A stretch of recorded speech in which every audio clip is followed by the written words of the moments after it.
All right, guys, we're here to talk about study guide for test 2, which will be about fiction. And I just want to go over the written study guide and add a few little tips and tricks as we go along. So if you have a printed copy of that, you might want to follow along as I go over it. If not, you can look at it electronically or just listen as I go over it. As you already know, that will be a timed essay and you'll be taking it along or during the class time, our regularly scheduled class time on March 31st. So you can log in at 2 o'clock p.m. and you have to upload your essay by 5:10. So I would suggest being totally prepared by 2 o'clock to log in because you just don't know what's going to happen.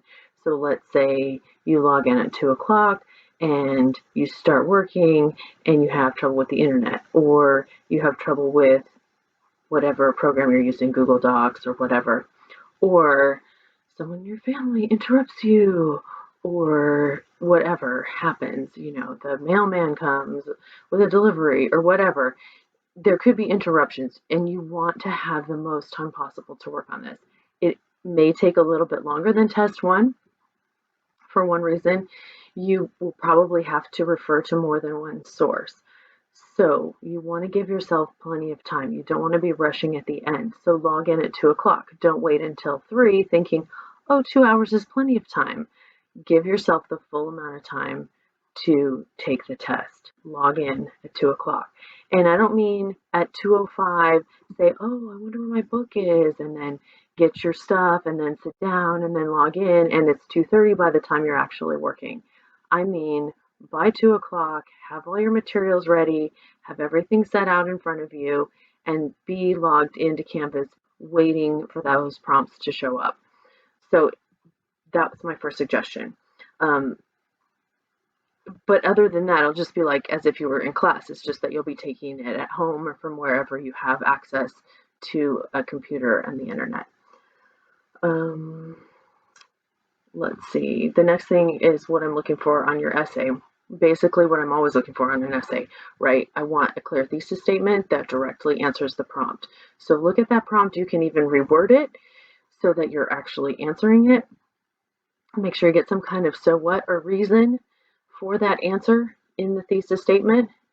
And it should be an argument. It should be some kind of persuasive statement that is answering that prompt, but giving a reason. And you're trying to convince your audience of whatever it is that your opinion is. So make sure that's really clear. I'm looking for an organized essay with an introduction, body paragraphs, and a conclusion. Those body paragraphs are what are the most important. The introduction should introduce the topic and give the thesis statement, but it doesn't have to do much more than that.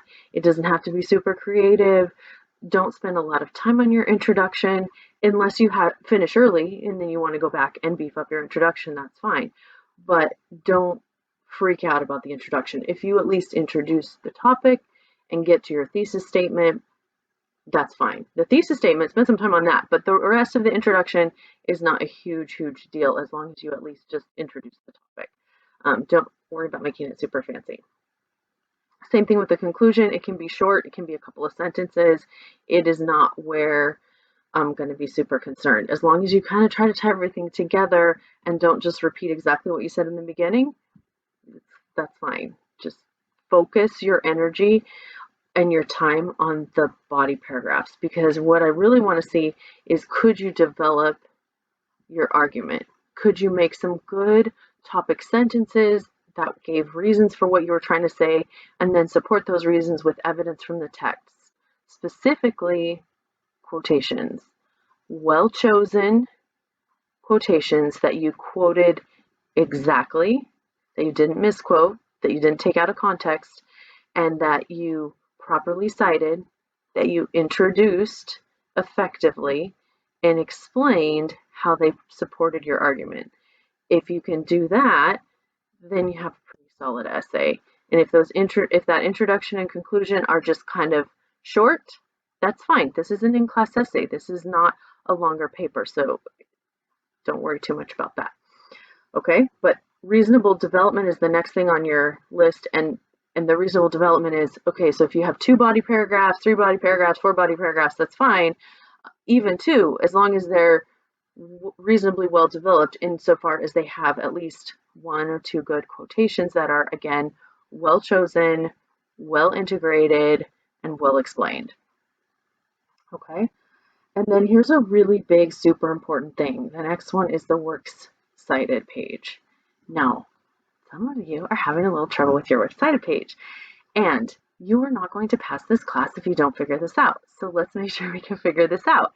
If you are having trouble, I strongly recommend that you do it ahead of time and email me a draft, because you do not want to fill this paper and later this class because of your works cited. So let's make sure we can figure this out and make sure that your works cited is what you need it to be. Here are some suggestions. Again, first of all, do it ahead of time, okay? And if you're not sure if it's right, email it to me before the test and I'll look at it for you. That's why I'm here. I want to make sure that it's right.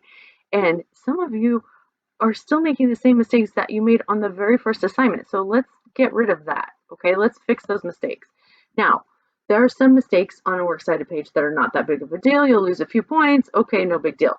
And there are some mistakes on the works cited page that will cost you a passing grade, and we don't want to make those. So minor mistakes, let me tell you the difference between a minor mistake and a huge mistake that's going to be the difference between passing and not passing, okay? A minor mistake would be like punctuation error. For example, you put the period outside the quotation marks instead of inside the quotation marks, or you didn't capitalize a title, or you italicized a title that should be in quotation marks, something like that. You will lose points, but it's not the end of the world. It's not going to kill you. Or something like this, you put works cited in bold, or you had a lot of space between the title works cited and the first entry, or extra space between the first entry and the second entry, something like that. Not too big of a deal. Here is where the big deal is. The first one's not going to seem like that big of a deal, but it's a big deal. If you have an author, that author's name is the first thing I need to see. So, for example, if you're writing about A Rose for Emily, the first thing I need to see is Faulkner. It should be Faulkner, comma, William, and then it should be A Rose for Emily, and then the rest of the information.